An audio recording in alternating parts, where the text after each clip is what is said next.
Já errou alguma vez na vida? Gênesis 44, versículo 4, 9, 10 e 12 diz: Tendo saído eles da cidade, não se havendo ainda distanciado, disse José ao mordomo de sua casa: Levanta-te e segue após esses homens, e alcançando-os, lhes dirás: Por que pagastes mal por bem? Aquele dos teus servos com quem for achado os bens de José, morra, e nós ainda seremos escravos do meu senhor. Então lhes respondeu: Seja conforme as vossas palavras. Aquele com quem se achar será meu escravo, porém vós sereis inculpados. O mordomo os examinou, começando do mais velho e acabando no mais novo, e achou-se o copo no saco do mantimento de Benjamim. No capítulo 44 de Gênesis, vemos José preparando uma estratégia para que seus irmãos voltassem ao Egito e trouxessem seu pai para estar seguro e suprido. No entanto, seus irmãos desconheciam esse plano e, após juntarem seus mantimentos, iniciaram a viagem de volta para casa.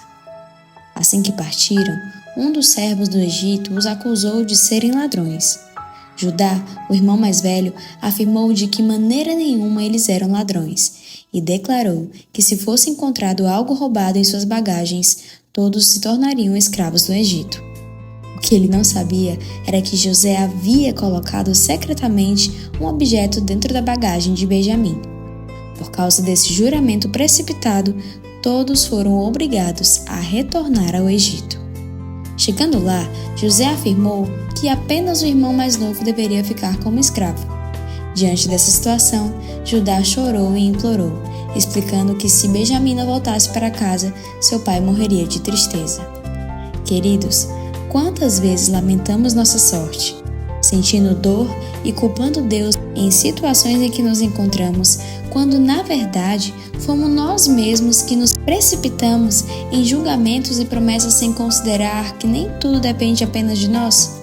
Judá confiava plenamente que ninguém em seu grupo cometeria tal erro, mas não sabia que algo já havia sido feito antes deles.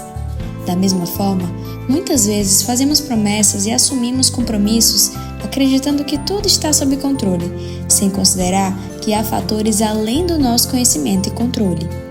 O que fazer então? A Bíblia ensina. Provérbios 18, versículo 13 diz: Responder antes de ouvir é estultícia e vergonha. Para evitar problemas, devemos primeiro ouvir, buscar a verdade, analisar os fatos, considerar todos os lados e só então nos pronunciar. Caso contrário, podemos cair em armadilhas criadas pela nossa própria precipitação.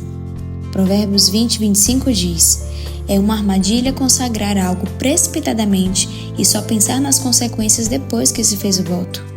Portanto, não faça promessas precipitadas nem tome decisões baseadas em suposições.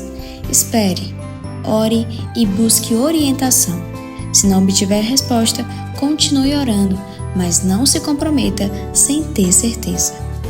Muitas vezes, o sofrimento de hoje é consequência de termos acreditado que tudo estava certo, sem considerar que algumas coisas simplesmente não dependem de nós. Sugestões para evitar o erro são: consulte todas as partes envolvidas antes de tomar uma decisão. Não tire conclusões precipitadas. Ao responder, evite declarações absolutas e condenatórias. Em vez disso, diga: Até onde eu sei, isso não aconteceria. Eu não vi ninguém pegando. Não sei do que você está falando, mas podemos investigar. Não faço ideia de quem poderia ter feito isso. Não temos esse hábito. Jurar sem ter conhecimento pleno da situação é um risco desnecessário. Essa mensagem não é um convite para viver desconfiando das pessoas, mas sim um chamado para praticar a sabedoria bíblica e evitar colocar a si mesmo e sua família em situações difíceis por causa de palavras ditas sem reflexão. Deus abençoe.